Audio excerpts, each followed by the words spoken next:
System Restore has been a part of Windows since Windows ME and automatically takes snapshots of the operating system and its various components, including the registry, without input from you.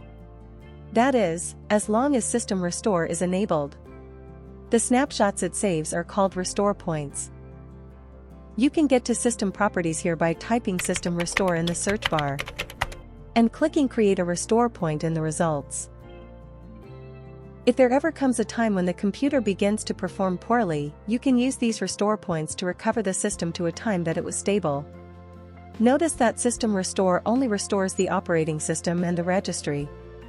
You will not make any changes to your files, pictures, music, downloads, videos, and other personal data. Notice here that C is listed and that protection is on. C is usually the driver we're concerned with, although other drives can certainly exist and contain data. V holds my virtual machines and protection is turned off. If you ever feel like you're about to do something risky, perhaps installing a new device or device driver, you can create a restore point yourself. Click Create to create one. Now I'll type a description and I'll click Create. When you see this prompt, click Close. To see the new restore point and learn how to restore from it, click System Restore. Click Next to get started. You can choose the point you just created, or if others exist, you can choose from them as well. You can also scan for affected programs. I'll click Next. If you click Finish here, the computer will start the restore process and will reboot.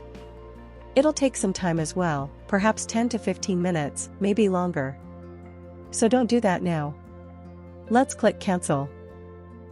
To make sure System Restore is set up correctly, click Configure. Note how much disk space you have allotted for System Restore.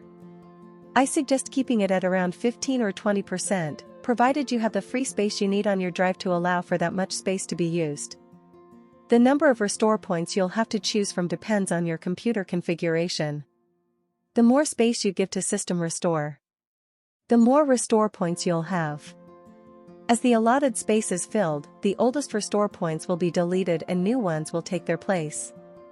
Let's cancel out of this and let's look at some group policy settings for System Restore. I'll type gpedit.msc.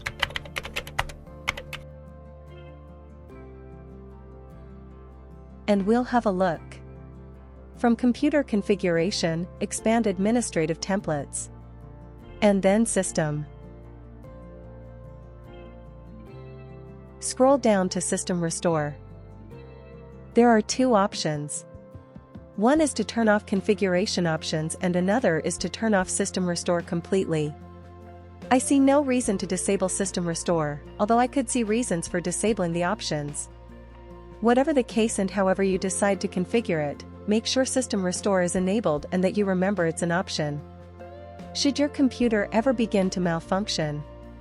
Further, make sure to create restore points manually if you ever feel like you're about to do something that could harm the computer, like installing third-party software. Although System Restore isn't meant to help you recover from a malware attack, sometimes it can. Always better to be safe than sorry, so give System Restore room to run.